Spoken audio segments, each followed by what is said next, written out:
नमस्कार. स्वामी समर्थ अनुभूती या चॅनलमध्ये आपलं मनापासून स्वागत आहे. श्री स्वामी समर्थ. आजचा संदेश हा तुमच्यासाठी खूप सुंदर असा होणार आहे आणि तो ऐकल्याच्या नंतर खरंच तुमच्या आयुष्यामध्ये खूप छान असं वळण लागणार आहे आणि तुम्ही तुमच्या दुःख आणि संकट नक्की विसरून जाल. तर चला मग आजचा संदेश आपण पाहूया.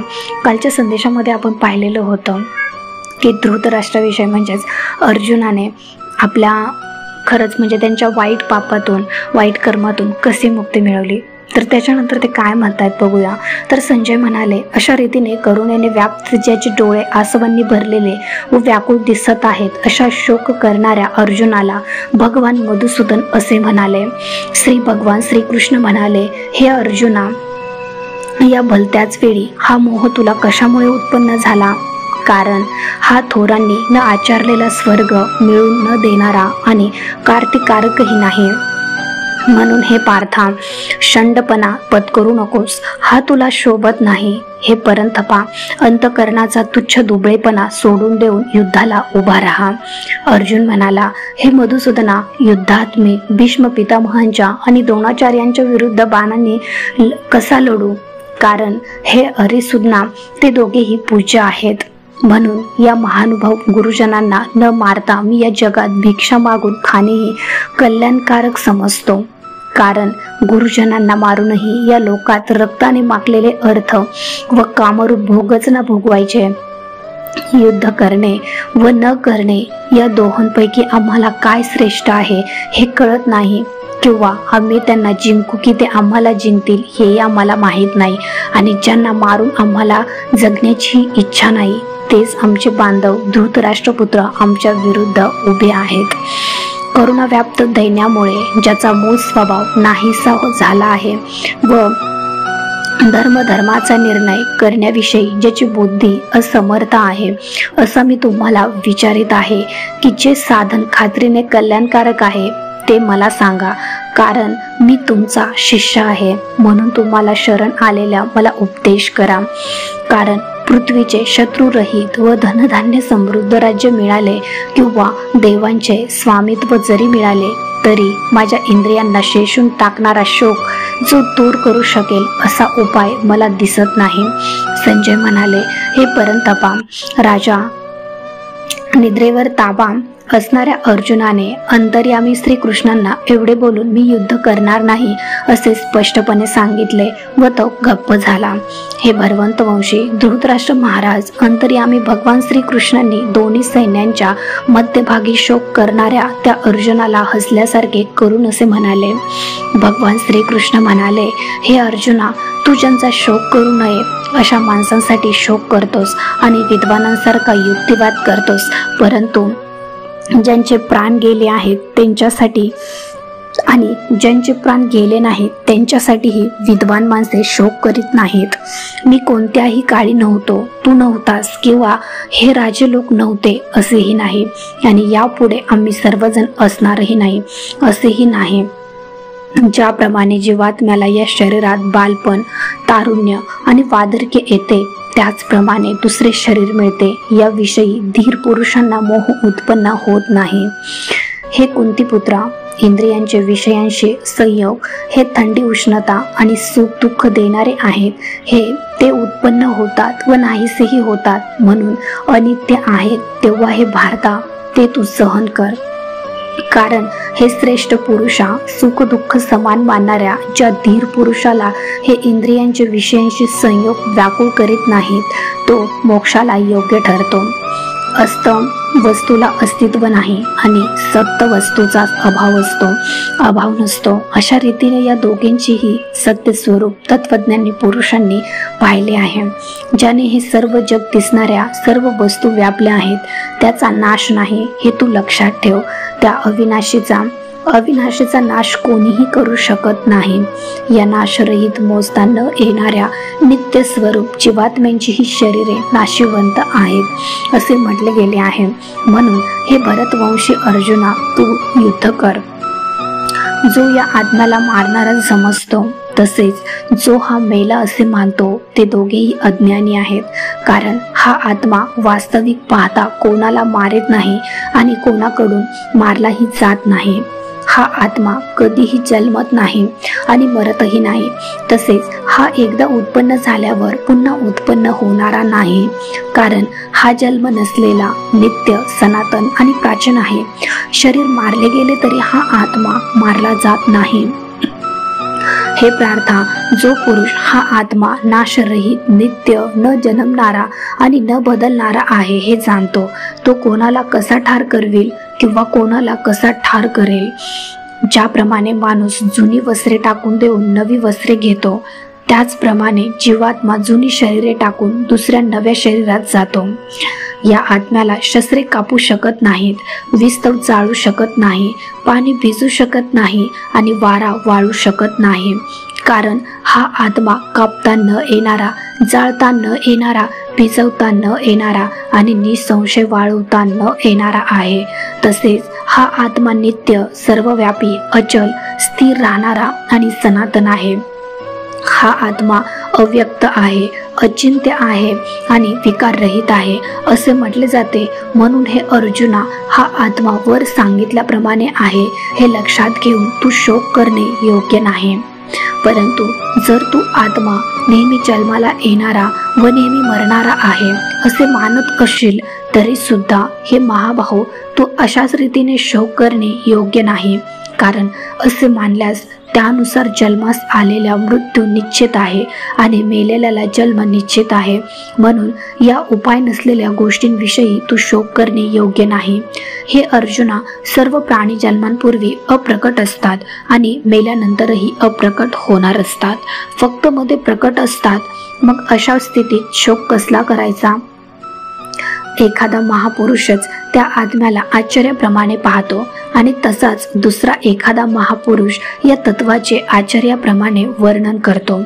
तसेच आणखी एखादा अधिकारी पुरुषच याच्या विषयी आश्चर्याप्रमाणे ऐकतो. कोणी कोणी तर ऐकूनही याला जाणत नाहीत. हे अर्जुना, हा आत्मा सर्वांच्या शरीरात नेहमीच अवध्य असतो.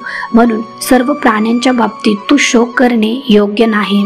तसेच स्वतःचा धर्म लक्षात घेऊनही तू भीता कामा नये, कारण क्षत्रियाला धर्माला अनुसरून असलेल्या युद्धाहून दुसरे कोणतेही कल्याणकारक कर्तव्य नाही.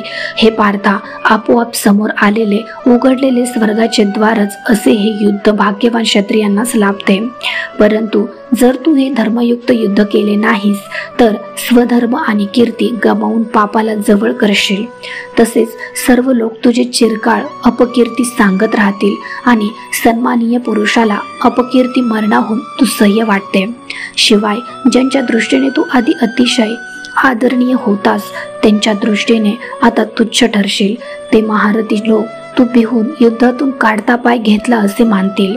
तुझे शत्रू तुझ्या सामर्थ्याची निंदा करीत तुला पुष्कळसे नको नको ते बोलतील. याहून अधिक दुःखदायक काय असणार आहे? युद्धात तू मारला गेलास तर स्वर्गाला जाशील अथवा युद्धात जिंकलास तर पृथ्वीचे राज्य भोगशील. म्हणून हे कुंतीपुत्र अर्जुना, तू युद्धाचा निश्चय करून उभा राहा. जय पराजय, फायदा तोटा आणि सुख दुःख समान मानून युद्धाला तयार हो. अशा रीतीने युद्ध केलेस तर तुला पाप लागणार नाही. हे पार्था, हा विचार तुला ज्ञानयोगाच्या संदर्भात सांगितला आणि आता कर्मयोगाविषयी ऐक. ज्या बुद्धीने युक्त झाला असता कर्माचे बंधन चांगल्या प्रकारे तोडून टाकशील. या कर्मयोगात आरंभाचा अर्थात बीजाचा नाश नाही आणि उलट फळरूपी दोषही नाही. इतकेच नव्हे तर या कर्मयोग रूप धर्माचे थोडेसेही साधन जन्म मृत्यूरूप मोठ्या भयापासून रक्षण करते. हे अर्जुना, या कर्मयोगात निश्चयात्मक बुद्धी एकच असते, परंतु अस्थिर विचार असणाऱ्या अविचारी कामनायुक्त माणसांच्या बुद्धी खात्रीने पुष्कळ फाटे फुटलेल्या व असंख्य असतात. हे पार्था, जे भोगात रमलेले असतात, कर्मफलाची स्तुती करणाऱ्या वेदवाक्यांची ज्यांना आवड आहे ते अविवेकी लोक पुष्पित म्हणजे दिखाऊ शोभायुक्त भाषा बोलत असतात. ज्यांच्या मते स्वर्ग हीच श्रेष्ठ मिळवण्याजोगी वस्तू आहे, स्वर्गाहून श्रेष्ठ दुसरी कोणतीही गोष्ट नाही असे जे सांगतात त्यांची ही भाषा जन्मरूप कर्मफळ देणारी, तसेच भोग व ऐश्वर्य मिळवण्यासाठी अनेक प्रकारच्या क्रियांचे दर्शन करणारी असते. या भाषेने ज्यांचे अंतःकरण आकृष्ट करून घेतले आहे, जे भोग व ऐश्वर्यात अत्यंत आसक्त आहेत, अशा पुरुषांची परमात्म्याविषयी निश्चयी बुद्धी असतच नाही. हे अर्जुना, वेदवर सांगितल्याप्रमाणे तिन्ही गुणांचे कार्य असणारे भोग आणि त्यांची साधने सांगणारे आहेत. म्हणून तू ते भोग व त्यांच्या साधनांच्या बाबतीत आसक्ती बाळगू नकोस. तसेच सुख दुःखाची द्वंद्वरहित नित्य वस्तू असणाऱ्या परमात्म्यात स्थित योगक्षेमाची इच्छा न बाळगणारा आणि अंतःकरणाला ताब्यात ठेवणारा हो. सर्व बाजूंनी भरलेला मोठा जलाशय मिळाल्यावर तहान जलाशयाची मनुष्याला जेवढी गरज असते तेवढीच गरज चांगल्या प्रकारे ब्रह्म जाणणाऱ्या ब्रह्मज्ञानाला वेदांची ओढते. तुला कर्म करणाऱ्याचाच अधिकार आहे, ज्यांच्या फळाविषयी कधीही नाही. म्हणून तू कर्माच्या फळांची इच्छा करणारा होऊ नकोस. तसेच कर्म न करण्याचाही आग्रह धरू नकोस.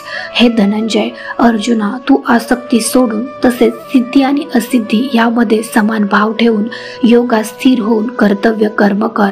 समत्वालाच योग म्हटले आहे. या समत्व रूप बुद्धी योगापेक्षा सकाम कर्म अत्यंत तुच्छ आहे.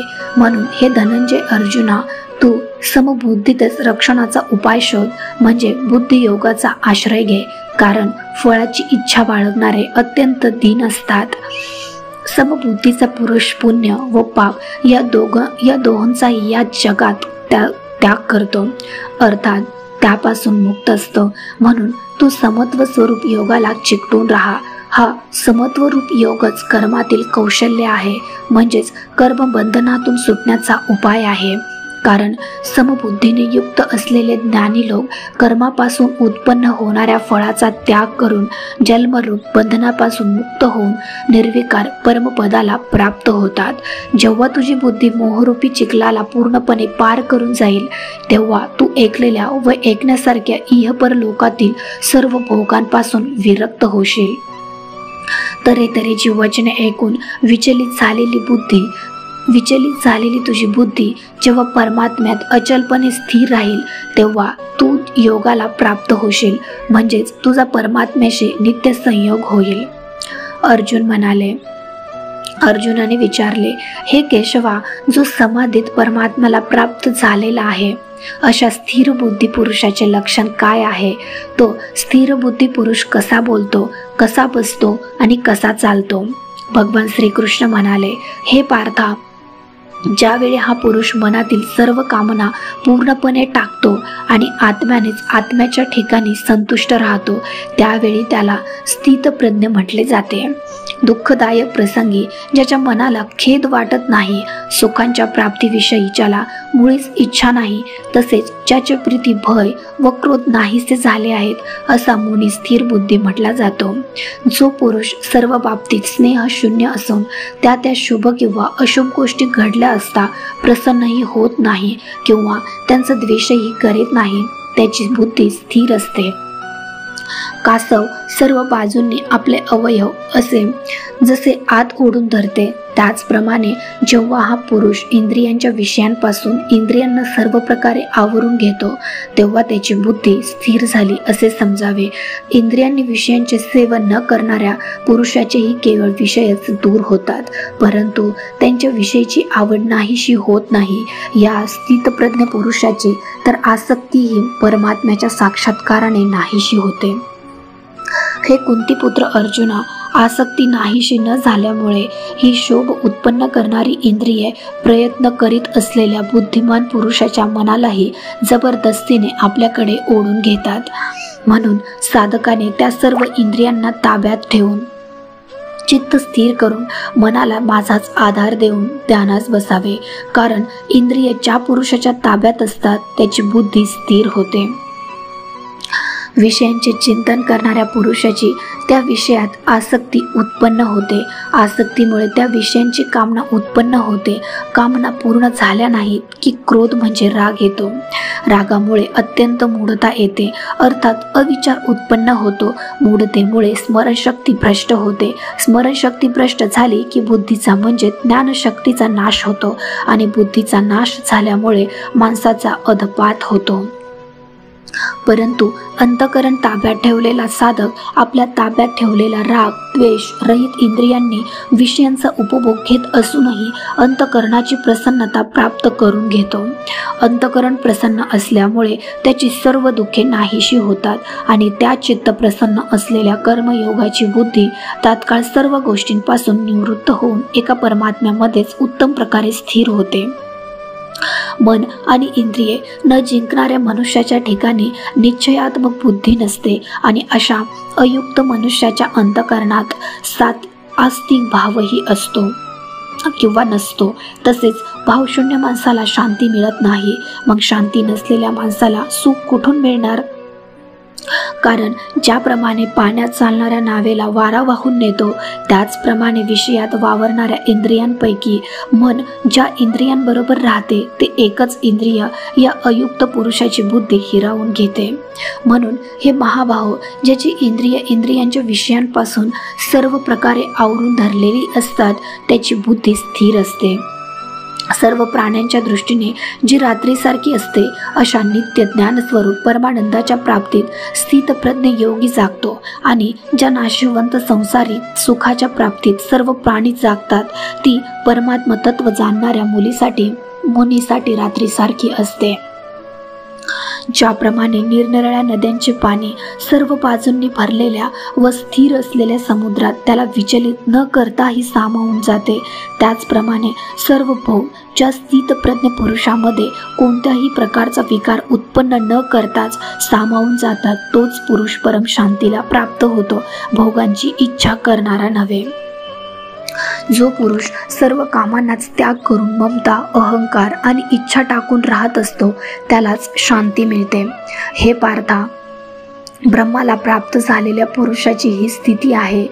ही प्राप्त झाल्याने योगी कधीही मोहित होत नाहीत आणि अंतकाळीही या ब्राह्मी स्थितीत स्थिर होऊन ब्रह्मानंद मिळवितो. श्री स्वामी समर्थ. बघा स्वामी भक्त हो, हा संदेश तुम्हाला खरंच आयुष्याला वळण देऊन जाईल. फक्त हा संदेश तुम्ही शेवटपर्यंत ऐकला पाहिजे, तरच तुम्हाला जीवनात बदल दिसेल. तर असेच नवनवीन संदेश तुम्हाला ऐकायला आवडत असतील तर आपल्या चॅनलला लाईक, शेअर आणि सबस्क्राईब करायला विसरू नका. भेटूया अशाच एका नवीन व्हिडिओसोबत. श्री स्वामी.